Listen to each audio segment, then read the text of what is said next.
SSTUWA members are strongly encouraged to register for the range of industrial and professional courses available face-to-face or online. Find these courses online via sstuwa.org.au/training.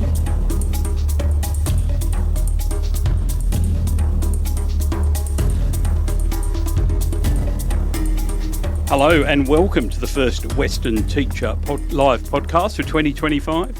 My name is Bob Figg and I'm delighted to be joined today by Chloe Hosking. Chloe is our growth team coordinator and is going to run through some important tips for new teachers and answer some of the frequently asked questions we get from current members. So Chloe, welcome, and let's start with a broad issue, which is how does the SSTUWA actually impact people's day-to-day teaching life? Yeah, look, I get this question a lot because I do a lot of work with graduate teachers and even uni students, and they just don't even know. But whether or not you are a union member, the SSTUWA does have a big impact on your teaching life. So unions are made up of workers who are organising to improve their working conditions. And the State School Teachers Union is the only union of public school teachers in WA. And we have around 19,000 members, including teachers, school leaders, school psychologists, TAFE lecturers and swimming teachers. So as you start teaching and you start to get to know your colleagues, you'll notice that many of them are union members. And as a member, your union does a lot of different things for you. So you might call us for some industrial advice, you might need legal support, you have trained union reps at your school who work on workplace issues. There's an education and training centre that you can access as a member that offers heaps of professional industrial courses. And we have a growth team, which I'm part of, that offers support to new educators specifically. And the list goes on for our members, the things that we do for our members. But one of the really important things that the union does is represent members in negotiating our agreement. So our salaries and our working conditions are all laid out in an agreement and an award, and that's negotiated with the employer. So for us, that's the Department of Education. And rather than every individual teacher agreeing to an individual contract, public school teachers negotiate collectively. And what that means is that 19,000 people working together have a lot more bargaining power than 19,000 individuals each negotiating on their own. So every few years, members democratically decide what should be negotiated for, and senior officers from the SSTUWA go into negotiations with the Department of Education. And once senior officers and our executive, who are all elected by the members, think that we've received the very best possible offer that we're going to get, the proposed agreement, which is called the Agreement in Principle, goes out to all of the members. And only members, so union members only, get to vote on whether or not to accept the new agreement, even though it lays out the working conditions for everyone, whether or not you're a union member. So going back to that question about how the union impacts your day-to-day teaching life, whether or not you're a union member, the SSTUWA has this massive role in fighting for and protecting your conditions at work, although only union members get a say in what we negotiate for and what we accept in terms of our working conditions. It's a very broad impact. Just a couple of things too. In effect, sometimes people become union members because it's career insurance, and it's, I think, important to acknowledge that. Very important to realise that if you get involved in an issue at your school and you feel you're being treated unfairly, and you are being treated unfairly, you're not getting what you're entitled to in the agreement, or it escalates to a point where maybe even your career could be under threat. The union cannot help you if that has started to develop before you become a member. So the union is there for its members. So it's not the sort of thing where you can wait till your car engine blows up and then call out the RAC. You need to be a member ahead of time. And that's something I think sometimes people don't realise. And you'll get a lot of anger, well, I desperately need help, but they're not a member and we can't help them, unfortunately, when that happens. So just a reminder there. And also, Chloe mentioning there the agreement that has recently been signed. A lot of members still don't really understand the benefits that they've received from that agreement. The quickest way to find out is to log in, if you're a member, to the SSTUWA website, www.sstuwa.org.au. And the first thing you will go into there, your automatic landing page is a personalised member hub. So it's you will see at the top of that member hub a link which will take you right through to all of the things that were won in the agreement. including your new salary rates, new allowances, etc. So if you want to be sure what you've received, and I know Chloe's going to mention a couple of them as we go through this podcast, but that's the way to do it. So join the union if you're not a member, and then go and see all the benefits that have been achieved.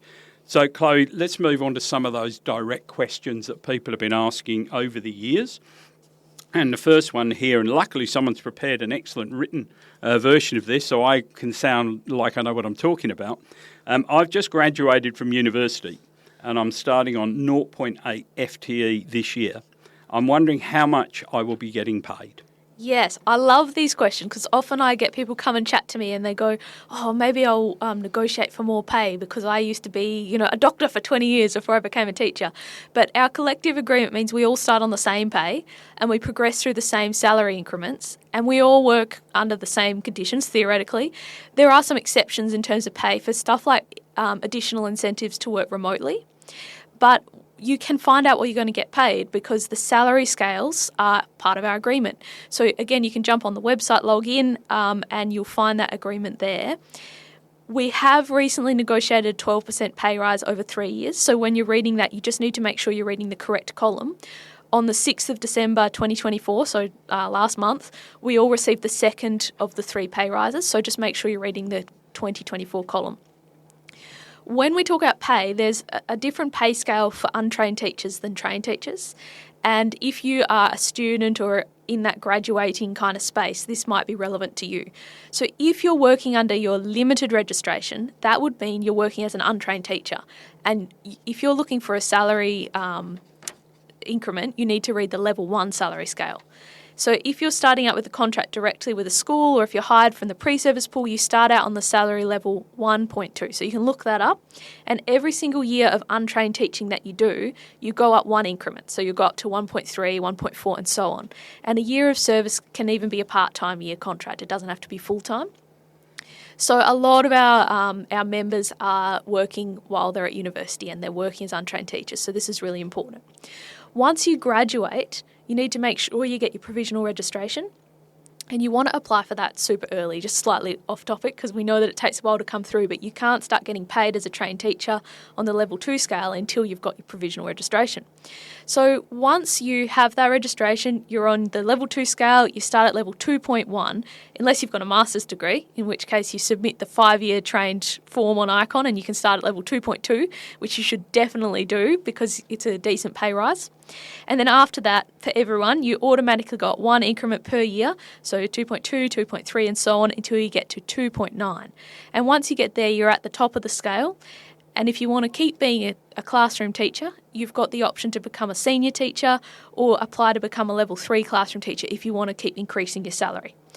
So we've talked about the level 1 for untrained. Level 2, the person who was asking this question said that they've graduated from uni and they're starting on 0.8. So they're going to be a trained teacher.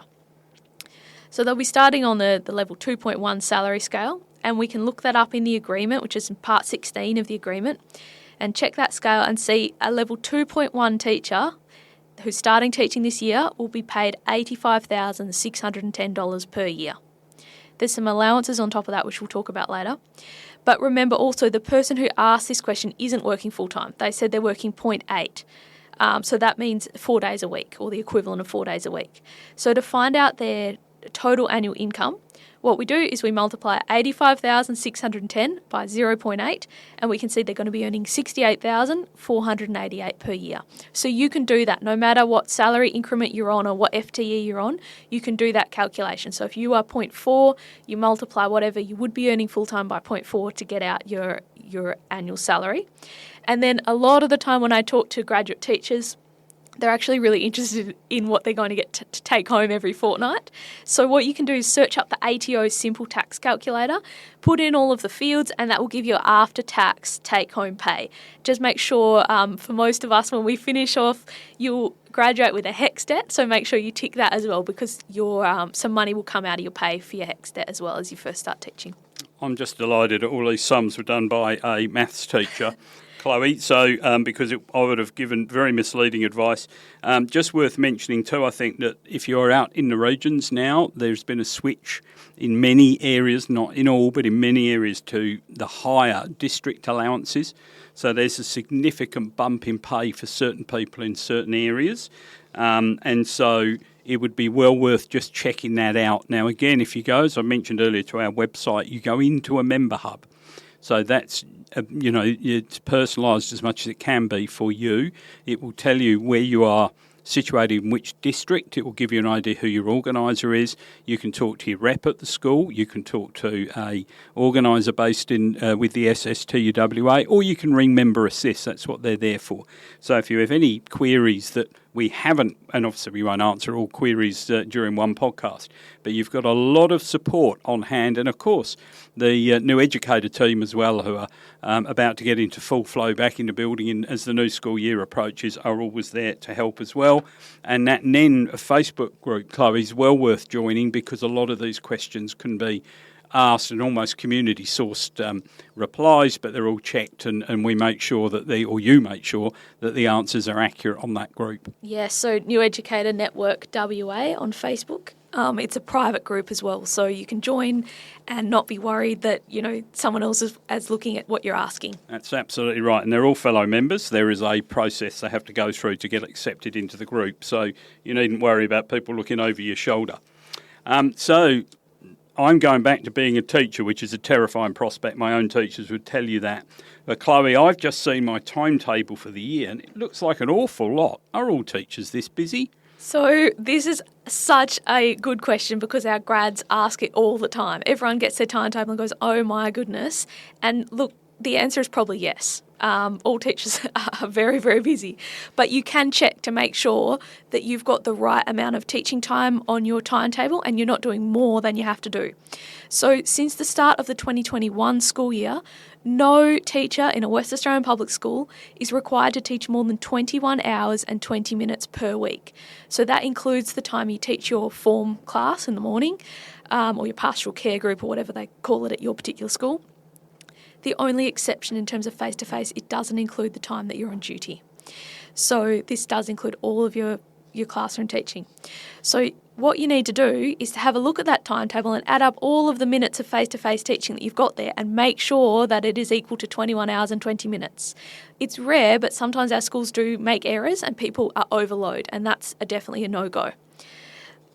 There's also some parts of the day that you see in your timetable where you've got to be at work, but you're not teaching. So your dot time, your duties other than teaching. You get to decide how to use your dot time. So you might use it for preparing materials or planning lessons, finding resources, calling parents, setting up for lessons, all of the things about teaching that aren't actually face-to-face teaching. You might occasionally be asked to use your dot time to supervise students in a non-classroom environment, so it might be a sport carnival or an excursion. That's okay. But dot time isn't for supervising individual students or small groups of students, and it shouldn't be regularly timetabled to conflict with like assemblies or an activity where you lose your dot time, on a regular basis, because it's really important and it's really precious. In WA, all full-time primary teachers are provided with 270 minutes of dot time per week. Kindy, pre-primary and high school teachers get 320 minutes per week. So that's time that you need to be at school, and it's reserved for your dot time.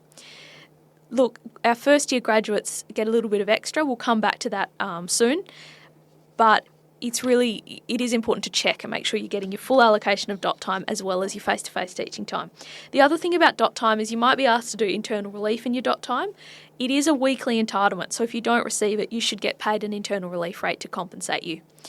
The only other thing that will sort of be locked in terms of your time at school, so that you're required to be there, is the staff meetings. So 5 hours maximum per term of staff meetings, plus 2 formalised parent meetings or interviews every year. So those things, that face-to-face time, the dot time, your staff meetings and your parent meetings, that's the time you need to be on site. We know that teachers do other work outside of that, but you need to make sure that you are not being asked to be on site for outside of your allocated time, because we know you're going to be busy enough as it is. You certainly are. And again, a reminder, Chloe mentioned at the beginning of the podcast, This is not a situation where individual schools get to set their own rules. There is a common general agreement, and that applies to all schools. And there can be a little temptation, we're a bit different and we do things differently, and therefore you should do this in your dot time or something else. That's not how it works. The general agreement sets the working conditions for all teachers in public schools in Western Australia. So if you're not getting your entitlement, as it's stated in the agreement, you need to contact your rep, contact your organiser or contact Member Assist so that they can help make sure that you do.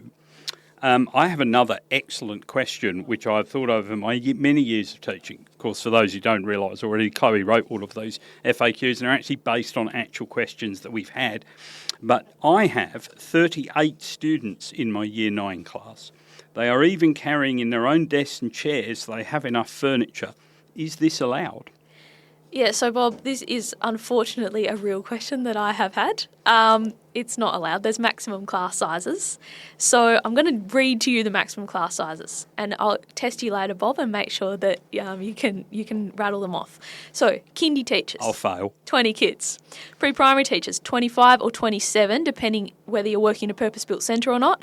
If you are a year 1 to 3 teacher, you've got 24 kids max in your class. If you're a year 4 to 10 teacher, 32 kids max. Gosh, that's a lot. And 11 and 12, we have 25 kids in our classes for 11 and 12. There are some other numbers and calculations for split or mixed year classes and practical classes. Again, you can jump on the website and check out our Know Your Rights sheet for that sort of stuff. If you are required to take on more than the maximum number, your principal, in consultation with you, will provide additional support to make sure that the workloads are distributed as equitably as possible.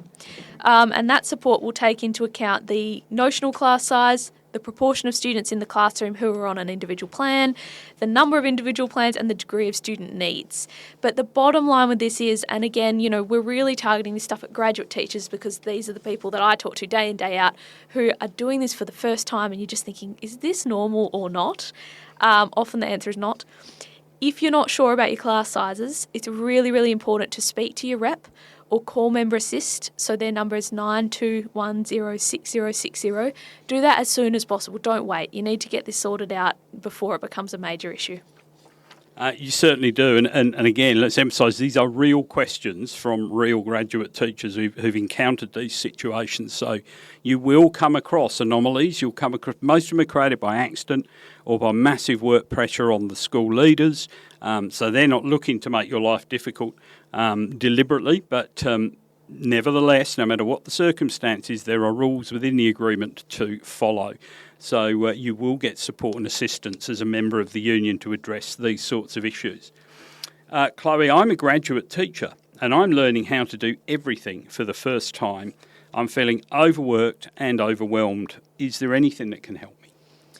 So I think that this would be almost every graduate teacher, right? Like it's a really huge job, and I think a lot of people in other industries, they start work and there's a bit of a slow ramp up, whereas for our grad teachers, you go in on your first day and you're expected to deliver the exact same work as the teacher a couple doors down who's been teaching for 20 years, and that's why it's so hard. The major thing that you can do is to know your rights, what you are required to do, and protect your time. So the best wellbeing measure you can possibly implement is making sure you know and protect your working entitlements. There's a clause in our agreement and award, clause 13 in the agreement actually, and it provides some extra support for graduate teachers. There's a set of entitlements that have been fought for and won by union members over many, many years. And it's another example, I guess, of the positive impact that the union has on everyone's teaching journeys, because it isn't graduate teachers who've come up with this. It's people who've been teaching for a long time, who've been members for a long time, who've fought for this for a long time, and have gone, we're listening to our colleagues who are graduates, they're telling us what they need, let's all work together to get this in place. So these are the allocations you get as a grad teacher. The first one is a startup allowance. So it's $2,000 now, up from $1,600 in our last agreement, $2,000 pro rata at the start of your first and second year of teaching. The next one is 8 days of additional non-contact time in your first year of teaching. So this is basically 8 days worth of extra dot in your first year only. Some schools timetable it in as sort of like a weekly entitlement, roughly an hour a week. Other schools you'll negotiate with your school for when to take it, and you take it as 2 days per term. I would say this is the most common one our grads miss out on because everyone's so busy. No one remembers to sit down with the grad and go, when do you want to take your grad days? Let's organise a relief teacher for you. So I would really encourage you to be proactive about this, because when it's that lead up to your first reporting period or the first time you've got to have a parent-teacher interview, you're going to be so grateful to have those couple of days there just to have that extra time to get organised. So use it, make sure you get it. The other one is you get 8 days of relief funding paid to the school so you can attend your graduate modules over your first 2 or so years. So the graduate modules are a set of professional learning delivered by the department, and the union and the growth team specifically, so me and my colleagues go out to the first graduate module and the fourth one, and we speak to grads there. And what the grads tell us, particularly at that first module, is that it's really fantastic for them to be in a room with a bunch of other teachers who are in the same situation as them. When I started teaching, I was the only graduate at the school that I started at, and for a lot of teachers that is the case. They might not have a lot of other people who are in the same area. So that funding's paid to your school so that they can release you. So the only other thing with that, with those graduate modules, are that if you do choose to do the modules in the holidays or online, or if you're in the regions and you do it over a weekend, the money has already been paid to the school for the relief. So it can be paid to you as PTOIL. So make sure you remember to ask for that paid time off in lieu. It's essentially a payment because you've worked in your free time. So far we've talked about startup allowance, $2,000, extra dot time, 8 days of your first year, the release time for you to attend the modules, and then the next one is you also get paid directly to your school $150 to spend on curriculum materials. So if you need, mini whiteboards, that someone told me recently that's what they bought. I bought a maths textbook because I'm a maths nerd. Other people I know have bought Bluetooth speakers because they were out in the oval and they needed music for their kids for their sport class. That money's directly paid to the school, so you'll need to talk to your MCS about accessing it. But again, just make sure you do, because it's there and it takes a little bit of the burden off. The other things that are there for graduate teachers, there's a contingency allowance for travel and accommodation costs. So if you have to travel to attend a graduate module, that amount varies depending on how far you are from Perth. So you get more if you're in Derby than if you're in Geraldton. But it does also include $115-ish for Metro graduates as well. The last couple of things are that you should know about as a graduate teacher that are there for you. The in-class coaching program. So that's a fantastic program that the graduate teacher team delivers from the department, where you sign up and they'll come out and they'll give you confidential coaching on whatever aspect of your teaching practice you need. It's really, really good for getting your portfolio done, because they can come and help you out with that. If you needed help with behaviour management or curriculum, you can choose a goal and they will give you this great coaching through it. The cool thing about the in-class coaching is if you had to pay for that yourself, you'd be a couple $100 per session, but instead you can sign up and get 6 months essentially free. So have a think about that if you need it or if you're interested in it. And the other one is that with not the most recent agreement, the agreement before, graduate teachers should only be required for internal relief by their agreement. So it's tough because duty of care is the most important thing. So if there are no other teachers available, you might be asked to do internal relief and you'd need to do it. But in general, you should be right at the bottom of the list for giving internal relief, because we need you to keep your dot time. You've got a lot to do. You're doing everything for the first time. So that's there. And I would encourage you to have that conversation really early with the relief coordinator and or your line manager or principal at your school. Just, the earlier that you have that conversation, the better. The only other thing that I'm going to say, because going back to the question is feeling a bit overworked and overwhelmed, is there isn't a year as difficult as your first year of teaching. And if you speak to your colleagues, I think most of them will say the same thing. It's that lack of resources, lack of experience, lack of having done it for the first time, the mental load of having to think about every tiny little aspect. A lot of that eventually becomes automatic, that make it particularly difficult. So it does get easier, but access those allowances and those allocations and entitlements to help you as well. And it really is crucial to take advantage of all of that support. There's a whole lot of other benefits of union membership. There's a wide range of travel benefits. If you're going to get materials, you can get quite sizable discounts at various places. So well worth having a look. And the reason, above all, is you don't want to be alone. When you go, if you've not been there before and you see a New Educator Network page or product, you will see a fish, a goldfish, or a sitting on a Nemo on its own. And what that contrast is that you should swim with the school. You should have the strength that being in a union and being collaborative with your colleagues can bring you. And it really is quite important. There was a government report came out just recently into the Department of Education, and that identified that over 5,000 teachers had left the public sector in the last 3 years. That may sound very negative, gets a bit more negative. 61% of those teachers were under 30. So if you try to go it alone, it's very difficult. The union is there to help you because we appreciate that you've made a massive sacrifice in time and indeed in HECS debt to become a teacher. And it is a fabulous and rewarding profession. And above all, we want to support, the union wants to support you as much as possible to ensure that you get the benefit of the investment of time and money that you have made, and that your students get the benefit of your commitment to giving them the public education they deserve. So we are here to help. Chloe's team, though she won't say it herself, is an absolutely fantastic group, not only for new educators, but for all members of the union. A lot of the things that we're talking about here, you might have been so busy in your first year and now you're in your second or even your third, you haven't taken advantage of some of these opportunities. Please do so. And if you are getting overwhelmed, talk to someone.